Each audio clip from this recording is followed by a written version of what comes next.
कृष्णा, सभी को स्वागत है आपका मैराथन क्लासेस के यूट्यूब चैनल पर। मैं शोभा फिर से आपके लिए एक नया टेस्ट सीरीज लेके आई हूँ। अगर आपने अभी तक मैराथन क्लासेस के यूट्यूब चैनल को सब्सक्राइब नहीं किया तो सब्सक्राइब कर दीजिए और पास में लगे बेल आइकन को ज़रूर प्रेस कर दीजिए। अगर आप ऐसे कुछ टेस्ट सीरीज़ हैं जिनकी आप पीडीएफ चाहते हैं एग्ज़ाम टाइम में, अगर आप उसको रिपीट करना चाहते हैं या फिर ऐसे कुछ नोट्स बनाना चाहते हैं तो टेलीग्राम अकाउंट से जुड़ सकते हैं। वहाँ से आपको पीडीएफ प्लस उनके आंसर की आपको साथ में मिल जाएगी। तो स्टार्ट करते हैं आज का टेस्ट। अगर इनमें से आपके 20 क्वेश्चंस में से 15 क्वेश्चन सही हो रहे हैं तो तैयारी एकदम बढ़िया है। इससे आगे आप खुद इंक्रीज होने की ज़रूरत है कि अपने कितने सही हैं कितने गलत हैं, ये अपने को जानने का बहुत अच्छा ये माहौल है और आप इसको देख सकते हैं। तो ज़रूर इसमें से अपने जो आंसर है उनको एक बार सोचना और फिर उससे मैच करना कि अपना कितने आंसर सही हुए हैं और कमेंट बॉक्स में मेरे को ज़रूर बताना। प्रेरणा प्रबलन का सिद्धांत के प्रदाता कौन है? जो प्रेरणा प्रबलन का सिद्धांत है उसके जो है प्रदाता कौन है? प्रेरणा प्रबलन सिद्धांत के प्रदाता कौन है बताइए। मैस्लो हैं, कैप्सन हैं, फ्रायड हैं या हल हैं? कौन से हैं प्रेरणा प्रबलन सिद्धांत में? इसका एक और नाम बता देती हूँ आपको प्रेरणा प्रबलन सिद्धांत का। प्रेरणा प्रबलन सिद्धांत को क्या कहा जाता है? चालक न्यूनता सिद्धांत भी इसको कहा जाता है और पुनर्बलन का सिद्धांत भी इसको कहा जाता है। और ये किसने दिया था?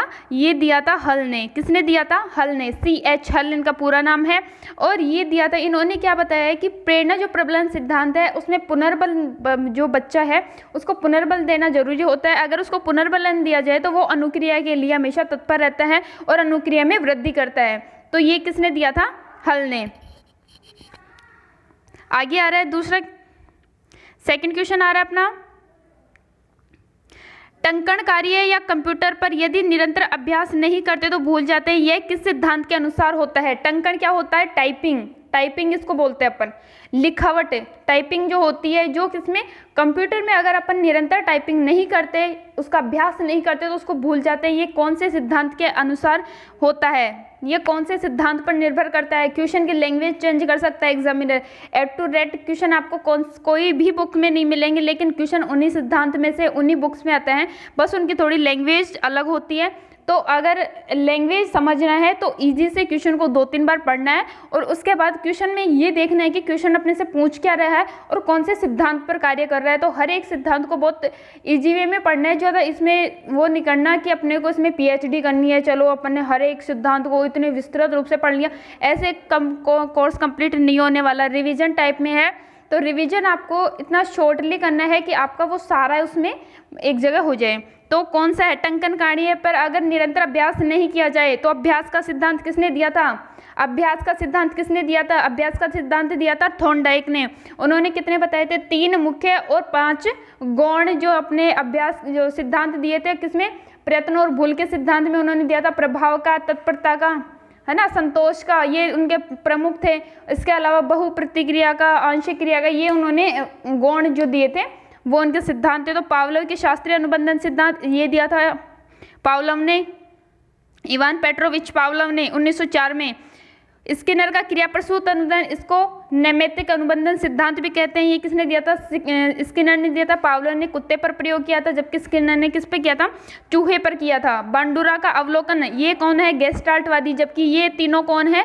ये व्यवहारवादी है। लेकिन बांडुरा कौन है? ये है समग्रवाद, इन्होंने वो दिया था। और ये कौन से हैं? सूझ और अंतर्दृष्टि पर इनका जो सिद्धांत है वो टिका हुआ है। और ये कौन से हैं?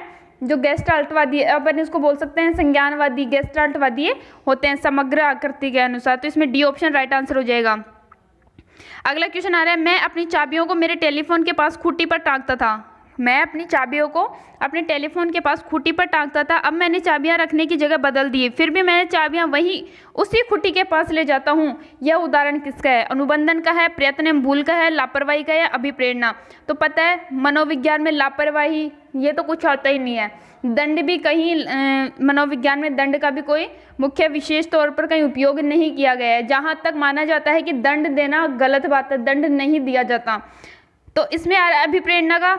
तो अभिप्रेरणा क्या होती है? अपने को किसी कार्य करने के लिए जो अपने को उत्प्रेरित करती है, किसी कार्य में आगे बढ़ने के लिए जो अपने को प्रेरणा देती है वो होती है प्रेरणा, अभिप्रेरणा। तो इसमें अभिप्रेरणा भी नहीं होगा क्योंकि ये अपने को प्रेरणा नहीं दे रहा, वो उसका क्या है, रोज की आदत हो गई है। तो वो आदत किस में आती है, वो अनुबंधन में आती है। जैसे कुत्ते पर पावलोव ने प्रयोग किया था, उसने घंटी बजाई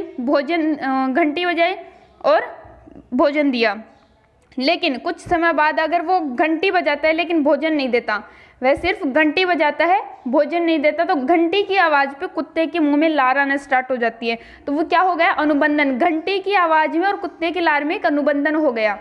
तो इसमें राइट आंसर कौन सा होगा, ए। अगला क्वेश्चन आ रहा है, एक बच्चा किसी डॉक्टर को देखने पर ही भयभीत हो जाता है क्योंकि उससे पूर्व के अनुभव में डॉक्टर का इंजेक्शन की सुई दिए जाने का संबंध है। यानी कोई बच्चा है वो डॉक्टर को देखकर पहले ही भयभीत हो जाता है, पहले ही डर जाता है, क्योंकि क्या हुआ था, उससे पहले उसको क्या दिया गया था, किसी डॉक्टर द्वारा उसको इंजेक्शन दिया गया था। तो यह संबंध किसका है, प्राचीन अनुबंधन का, क्रियाप्रसूत अनुबंधन का, प्रयास एवं त्रुटि का, या कोई नहीं।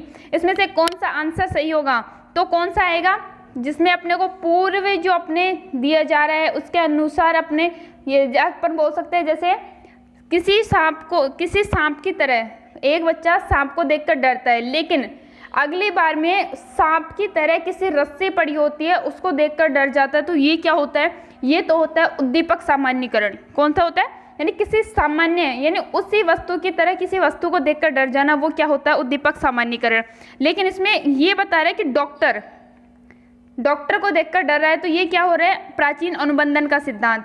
किसके अनुसार हो रहा है, प्राचीन अनुबंधन के सिद्धांत। जो मैंने उद्दीपक सामान्यीकरण बताया था वही इसमें आता है, क्योंकि पहले कोई डॉक्टर था, अब भी कोई डॉक्टर था। पहले उसने इंजेक्शन दिया था, लेकिन अब इसने पता है दिया भी नहीं, कुछ भी नहीं किया, लेकिन सिर्फ डॉक्टर को देखते उसमें भय आ गया। तो ये कौन सा हो गया, प्राचीन अनुबंधन का सिद्धांत। अगला आ रहा है CA हल भी मिल सकता है, CH हल भी मिल सकता है, एक ही है ये। ने किस पुस्तक के अंतर्गत अपना सिद्धांत प्रतिपादित किया है, किस पुस्तक के अंतर्गत उसने किया है, principle of behaviour, dimension of personality, outline of psychology और थ्योरीज ऑफ लर्निंग। कौन से में दिया है इसने, तो कौन से में दिया है, प्रिंसिपल ऑफ बिहेवियर में दिया है या फिर आउटलाइन साइकोलॉजी में दिया है, क्योंकि ये दो तो इनकी पुस्तक है ही नहीं। कौन से में दिया है, तो इसमें सी ऑप्शन राइट आंसर हो जाएगा, क्योंकि CH हल ने अपनी पुस्तक आउटलाइन ऑफ जो साइकोलॉजी है उसमें दिया है। कौन सा, ये नैमित्तिक अनुबंधन पुनर्बलन का सिद्धांत, ये इसने आउटलाइन ऑफ साइकोलॉजी में दिया है।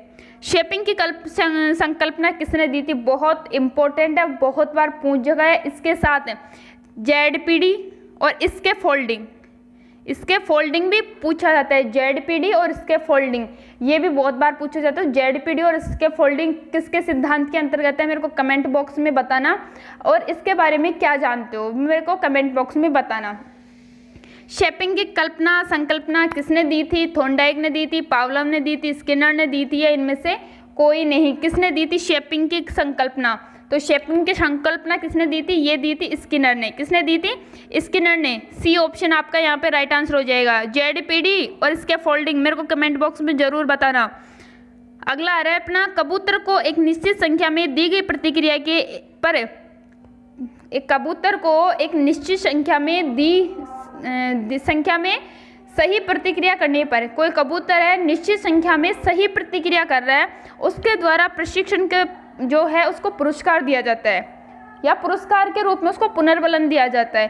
तो ये पुनर्बलन आयोजन कौन सा कहलाता है, समझ में आ गया क्वेश्चन क्या कहना चाह रहा है कि कबूतर है कोई, उसको एक निश्चित संख्या है, जैसे 4, 5, 6 सब में एक का गैप है, निश्चित संख्या में प्रतिक्रिया करने पर, निश्चित संख्या में प्रतिक्रिया कर रहा है, जैसे 2 प्रतिक्रिया किया फिर उसको पुनर्बलन दिया, फिर उसके बाद 4 प्रतिक्रिया किया उसमें उसको पुनर्बलन दिया, फिर 6 किया तो उसमें उसको पुनर्बलन दिया गया।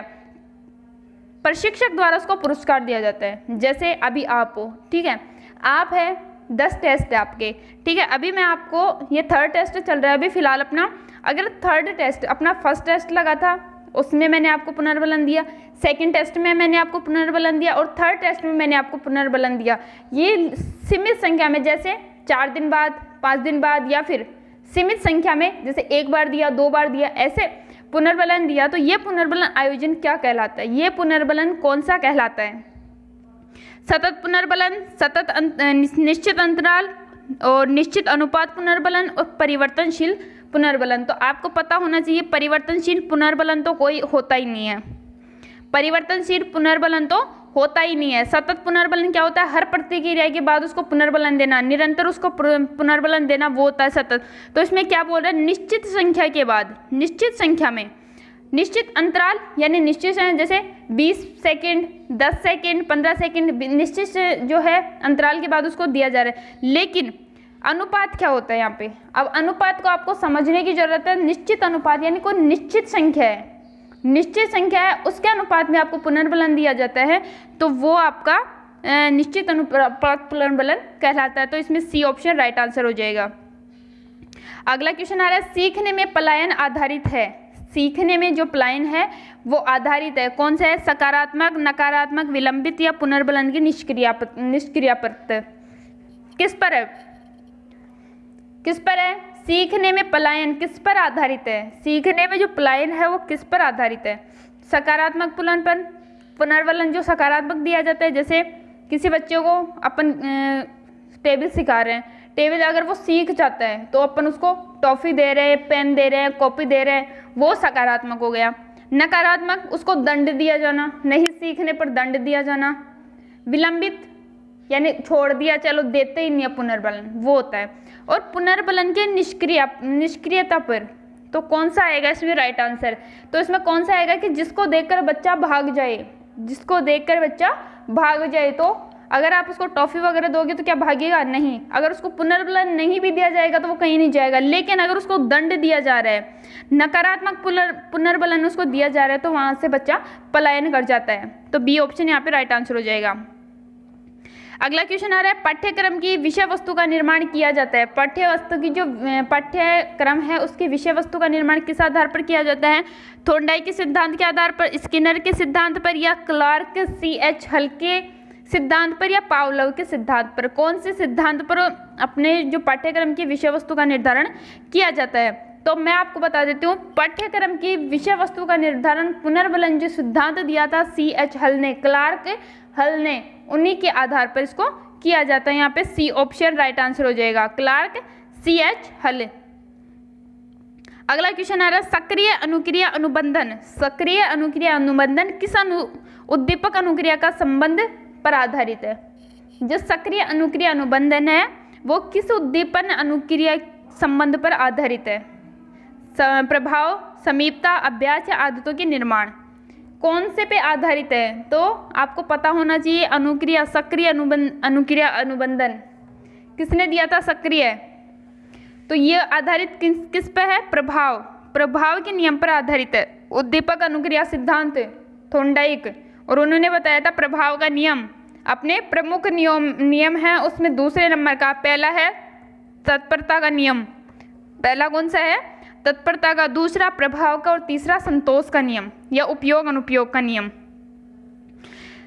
अगला आ रहा है, दंड और पुरस्कार के समावेश द्वारा नवीन व्यवहार के विकास तथा अनुक्रिया की प्रायिकता में वृद्धि होने को क्या कहा जाता है? दंड और पुरस्कार एक पुनर्बलन का रूप है के समावेशन द्वारा नवीन व्यवहार के विकास और अनुक्रिया की प्रायिकता में वृद्धि होने को क्या कहा जाता है?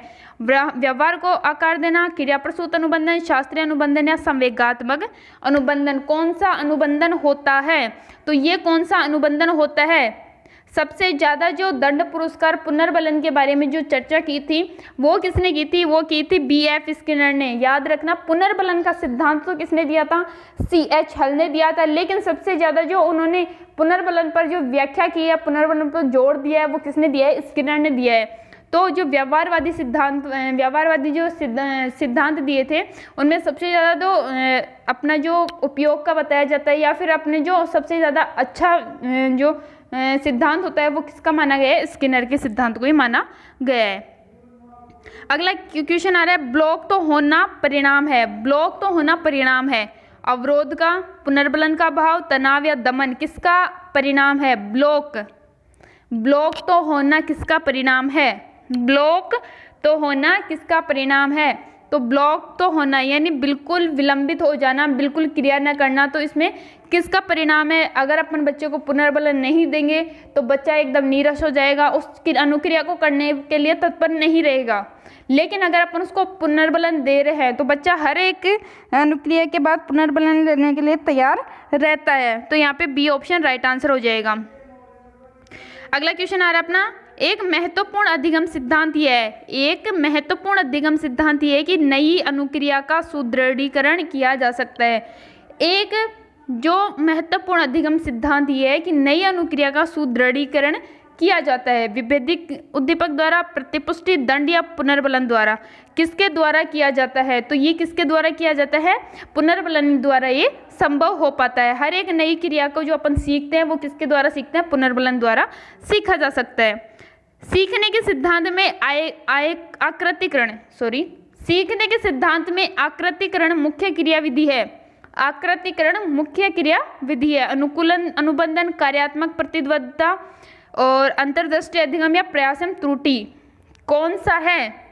तो इसमें कौन सा आएगा? सीखने के सिद्धांत में आकृतिकरण, आकृतिकरण यानी किसी कार्य को करने के लिए, और क्रियात्मक जो कार्यात्मक प्रतिबद्धता है ये इसके लिए होता है। तो बी ऑप्शन यहाँ पे राइट आंसर हो जाएगा। अगला क्वेश्चन आ रहा है, स्किनर ने वकालत की कि सीखने की संभावना तब अधिक होती है जब, अब सीखने की संभावना तब अधिक होती है जब, किसने कहा है? स्किनर। तो ये कहाँ से आए? ये स्किनर के सिद्धांत के आधार पर ही आए हैं, और अगर आपको स्किनर का सिद्धांत कंप्लीट याद है तो आप कर सकते हैं। तो ये अपना कौन सा क्वेश्चन है? 13वां क्वेश्चन है, 15वां क्वेश्चन है। और अभी देखते हैं आपके कितने क्वेश्चन सही हो रहे हैं। मेरे को कमेंट बॉक्स में ज़रूर बताना। जो भी बच्चा क्लास ले रहा है वो मेरे को कमेंट बॉक्स में ज़रूर बताए कि अपने कितने क्वेश्चन सही हो रहे हैं, तो उस आधार पर आपकी तैयारी को माप सकते हैं और उसी के आधार पर आपको आगे क्रियाएं करने की ज़रूरत है। तो सार्वजनिक घटनाओं या अवलोकनीय व्यवहार की व्याख्या करना। एक व्यवहार का अवलोकन प्रतिदर्श द्वारा किया जाता है, या फिर व्यवहार उत्तेजना के लिए प्रतिसाद प्रतिक्रिया बन जाता है, या फिर व्यवहार को एक इनाम या सजा के साथ प्रवलित किया जाता है। तो यहाँ पे कौन सा आएगा? स्किनर के अनुसार। तो आपको याद होना चाहिए, स्किनर का नाम जैसे याद है आपको याद होना चाहिए कि स्किनर ने क्या कहा है। स्किनर ने कहा था कि पुनर्बलन बच्चे को देना बहुत आवश्यक होता है, पुनर्बलन बच्चे को देना बहुत ही आवश्यक होता है। तो यहाँ पे ऑप्शन क्या आ जाएगा? डी ऑप्शन राइट आंसर आ जाएगा। चलो 15 क्वेश्चन हो चुके हैं। अभी आपको देखते हैं कितने क्वेश्चन सही हुए हैं। तो अभी इससे पहले अपने और क्वेश्चन आए, इससे पहले मैं आपको एक कुछ मोटिवेशन लाइंस बता देना चाहती हूँ। संघर्ष के मार्ग पर जो वीर चलता है, संघर्ष के मार्ग पर जो वीर चलता है वो ही इस संसार को बदलता है। संघर्ष के मार्ग पर जो वीर चलता है वो ही इस संसार को बदलता है। जिसने अंधकार, मुसीबत और खुद से जग जीता है, जिसने अंधकार, मुसीबत और खुद से जग जीता है वो ही सूर्य बनकर निकलता है। तो आगे स्टार्ट करते हैं अपना 16वां क्वेश्चन। कक्षा में एक अध्यापक बालक को 3 प्रश्नों के सही उत्तर देने पर पुरस्कृत करता है। ये अपना जो टेस्ट है वो सिर्फ कौन से अध्याय पर है? जो अपना 3rd अध्याय है, अधिगम, लर्निंग जो है उस पर है। तो अभी आपको अगर इसमें से आपके अच्छे क्वेश्चंस, अच्छे मार्क्स आ रहे हैं इस टेस्ट में, तो आपका मान लो अधिगम आपका टॉपिक है वो कंप्लीट होता है। अधिगम टॉपिक है वो कंप्लीट होता है, क्योंकि मैंने जिस पेज पे ये क्वेश्चन बनाए हैं बहुत ही अच्छे क्वेश्चन है, बहुत ही अच्छे क्वेश्चन है, और जो आपके एग्जाम लेवल के हैं, एग्जाम में पूछे जाते हैं वही क्वेश्चन टेस्ट में है। तो अपने जो हैं भाई बहन हैं या फिर अपने कोई दोस्त हैं, अपने जो भी आपके आसपास हैं, सभी तैयारी करने वाले हैं, सभी के साथ शेयर कीजिए। वीडियो अच्छा लगे तो लाइक जरूर करना। स्टार्ट करते हैं 16वां क्वेश्चन। कक्षा में एक अध्यापक बालक को 3 प्रश्नों के सही उत्तर देने पर पुरस्कृत करता है। अध्यापक द्वारा कौन सी पुनर्बलन योजना का प्रयोग किया जाता है? मैंने आपको इससे पहले बता दिया है कि परिवर्तनशील तो होगा नहीं, परिवर्तनशील तो होगा ही नहीं, क्योंकि ये किसी पुनर्बलन का प्रकार नहीं है। तो अभी रहे अपने 3, निश्चित अनुपात, निश्चित अंतराल और सतत।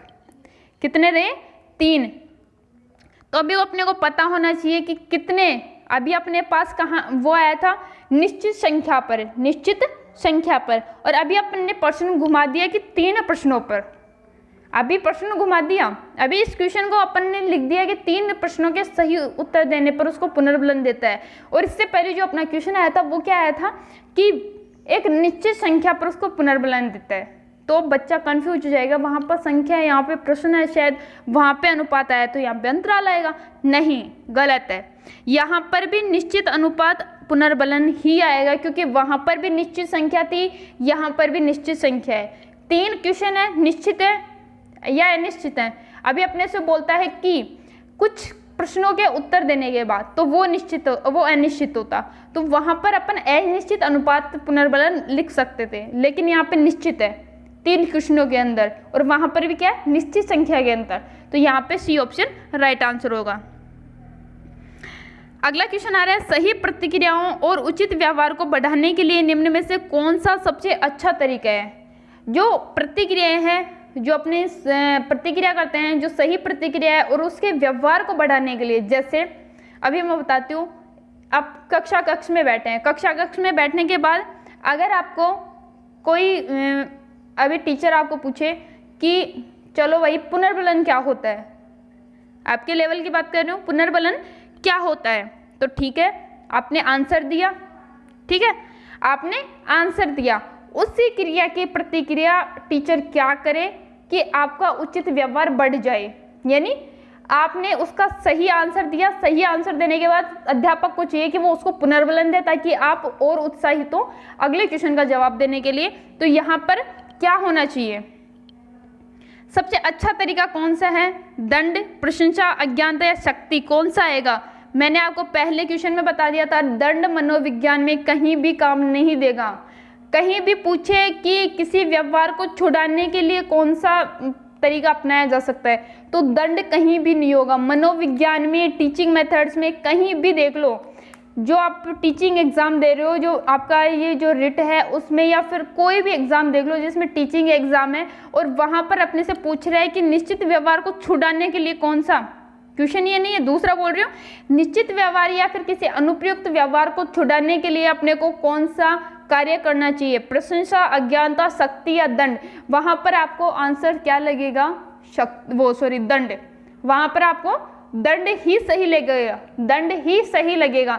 लेकिन अपने को करना क्या है कि बच्चा एक ही प्रतिक्रिया करने से ऊब जाता है, पता हो, एक ही प्रतिक्रिया करते करते ऊब जाता है, एक ही क्रिया करते करते ऊब जाता है कि वो अगर अनुप्रयुक्त व्यवहार कर रहा है तो उसे बार बार वही व्यवहार कराओ कि वो अपने व्यवहार से ऊब जाए और उस आदत को छोड़ दे। तो इसमें अपने से पूछ रहा है कौन सा सबसे अच्छा तरीका होता है, तो आपको यहाँ पे लग रहा है अज्ञानता, दंड तो होगा नहीं, बचा शक्ति और प्रशंसा, तो शक्ति और प्रशंसा में आपको कंफ्यूज है। तो शक्ति क्या होती है, किसी कार्य करने की शक्ति होती है वो तो, लेकिन यहाँ पे बी ऑप्शन राइट आंसर हो जाएगा। अगला क्वेश्चन आ रहा है अपना, क्रिया प्रसूत अनुकूलन में पुनर्बलन निर्भर करता है। क्रिया प्रसूत जो अनुकूलन है उसमें पुनर्बलन निर्भर करता है, तो क्या करता है, उद्दीपक की प्रकृति पर, अनुक्रिया की प्रकृति पर, या दोनों पर, या इनमें से कोई नहीं। किस पर निर्भर करता है, पुनर्बलन। अपने से पूछ रहे हैं पुनर्बलन, तो किस पर करता है पुनर्बलन अपने को, जैसे आप हो, ठीक है, आप हो, रीट की एग्जाम दे रहे हो, ठीक है, अच्छे मार्क्स आए, आपको सिलेक्ट कर दिया, यानी आपको वो पुनर्बलन मिल गया। लेकिन आप अभी तैयारी कर रहे हो, या फिर आप ऐसे मानो कि आप वैकेंसी आई, फॉर्म भरा, उसके अकॉर्डिंग तो आपको सिलेक्ट नहीं होगी, तैयारी करनी पड़ेगी, एग्जाम देना पड़ेगा, तो वो क्या होती है, एग्जाम दे रहे हैं और उसी के आधार पर अपने को चयन किया जा रहा है, तो वो क्या होती है, अनुक्रिया। तो यहाँ पर अनुक्रिया की प्रकृति पर, यानी अपन कैसे अनुक्रिया कर रहे हैं उसके प्रकृति के आधार पर अपने को चयन किया जाता है। तो पुनर्बलन निर्भर करता है किसकी, अनुक्रिया पर। अगला क्वेश्चन आ रहा है, लता विज्ञान शास्त्र में संबंधित प्रयोग कर रही है, विज्ञान शास्त्र से संबंधित प्रयोग कर रही है। अध्यापक हर 5 मिनट में एक बार प्रबलन दे रहा है, यहाँ के प्रबलन का नियम है। अब आप ये बोलोगे कि 3 क्वेश्चन आ गए एक ही टेस्ट में पुनर्बलन के, तो मैं आपको बता दूं हर एग्जाम में सबसे ज़्यादा कंफ्यूज बच्चे इसी पुनर्बलन के पार्ट में होते हैं और इसी सतत असतत वाले में होते हैं। तो यहाँ पर से हमेशा एक क्वेश्चन बनता है, हर टीचिंग एग्जाम में देख लेना, हर एक क्वेश्चन मिलेगा आपको, एक क्वेश्चन जरूर मिलेगा। और मैं बता दूं आपके अधिगम के टॉपिक्स में से कम 2 क्वेश्चन जरूर आएंगे, कम से कम 2 क्वेश्चन जरूर आना तय है। तो आपको अधिगम टॉपिक अच्छे से पढ़ना है। और सबसे ज़्यादा क्वेश्चन जब अपने यहाँ सतत असतत वाले से आ रहे हैं, निरंतर वाले से आ रहे हैं, अंतराल अनुपात वाले से आ रहे हैं, तो अपन और भटकने की जरूरत कहाँ पड़ेगी अपने को। तो ध्यान रखना कि यहाँ पे पूछ रहा है ऊपर वाली लाइन से अपने को कोई मतलब नहीं है। पूछ रहा है क्या, अध्यापक हर 5 मिनट में पुनर्बलन दे रहा है। प्रबलन पुनर्बलन एक ही बात होती है। प्रबलन दे रहा है या पुनर्बलन दे रहा है, यहाँ का प्रबलन नियम कौन सा है, निश्चित अनुपात, निश्चित अंतराल, निश्चित प्रबलन या परिवर्तनशील। तो आपको तो एक तो ये देखते ही कट कर देना चाहिए कि परिवर्तनशील पुनर्बलन कोई नहीं है। तो अब रहा अपना निश्चित अंतराल, निश्चित अनुपात और निश्चित निरंतर प्रबलन। तो कौन सा यहाँ पर अपना आएगा, तो कौन सा अपना आएगा। तो इसमें क्या पूछ रहा है अपने को, 5 मिनट अंतराल दे रखा है 5 मिनट। जैसे अभी अपने मैथ में क्वेश्चन आते हैं, 3 बत्तियां हैं वो एक साथ 10 बजे जली थी, तो पहली 5 मिनट बाद, दूसरी 15 मिनट बाद और तीसरी 20 मिनट बाद जलती हैं, तो वो एक साथ कितनी बजे जलेंगी। तो यहाँ पे क्या दिया हुआ है, अंतराल। तो यहाँ पे भी क्या दिया हुआ है, अंतराल। 5 मिनट के अंतराल में उसको पुनर्बलन देता है। तो यहाँ पे कौन सा आएगा, निश्चित अंतराल पुनर्बलन। तो बी ऑप्शन यहाँ पे राइट आंसर हो जाएगा। अगला क्वेश्चन आ रहा है, एक छात्रा कक्षा में दिखाने वाले प्रदर्शन के लिए हर हफ्ते में 2 चॉकलेट पाने में यह पुनर्बलन नियम है। एक कक्ष में एक छात्रा है या एक छात्र है, वो कक्षा में दिखाने वाले प्रदर्शन के लिए, सिर्फ कक्षा में ये लगे कि हाँ मैं अच्छा हूँ, मैं पढ़ता हूँ, उसके लिए हफ्ते में 2 चॉकलेट लेता है टीचर से। यह प्रबलन का नियम कौन सा है, तो कौन सा आएगा इसमें, तो निश्चित अनुपात, निश्चित अंतराल। क्योंकि हर हफ्ते में 2 चॉकलेट, मेरे को लगता है इसमें आपको ये तो होगा नहीं, ठीक है। अंतराल प्रबलन नियम ये भी नहीं होगा। बच्चे ये दोनों तो मुझे नहीं लगता अभी इतना एक्सप्लेन करने के बाद वापस से क्वेश्चन के अकॉर्डिंग एक्सप्लेन करने की ज़रूरत है। तो यहाँ पर ए ऑप्शन राइट आंसर हो जाएगा। अंतराल दे रखा है, अंतराल दे रखा है हर हफ्ते में 2 बार, हर हफ्ते में 2 बार, यानी 3 बार तो ले नहीं सकती, 3 बार तो ले भी नहीं सकती, तो 2 बार ले रही है, तो वो अंतराल हो गया। तो यहाँ पे ए ऑप्शन राइट आंसर हो जाएगा। और लास्ट आज का क्वेश्चन आ रहा है 21वां। टोटल 20 क्वेश्चन ही होने थे, लेकिन 21वां अच्छा लगा तो मैंने ये क्वेश्चन भी इसमें इन्वॉल्व कर दिया।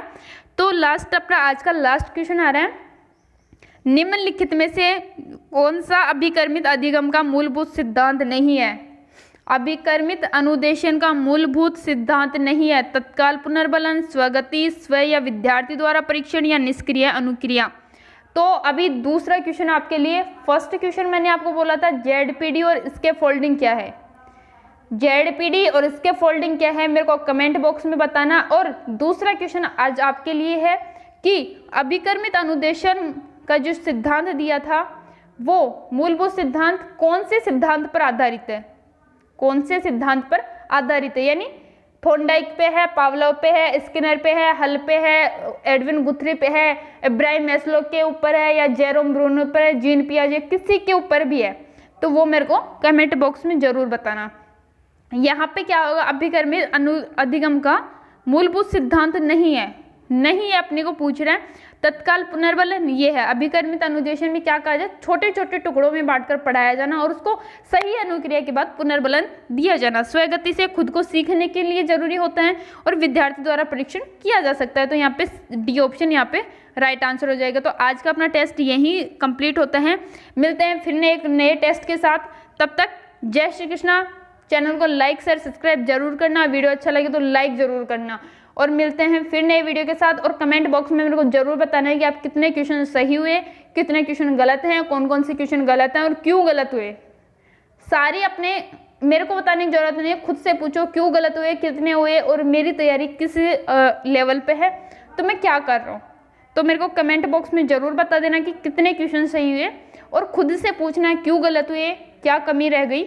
मिलते हैं फिर नए वीडियो के साथ, फिर नए टेस्ट के साथ। ऐसे इंपॉर्टेंट वीडियो जो क्वेश्चन है आपके लिए लाऊंगी, तो बने रहिए मैराथन क्लासेस के यूट्यूब चैनल पर। जय श्री कृष्ण।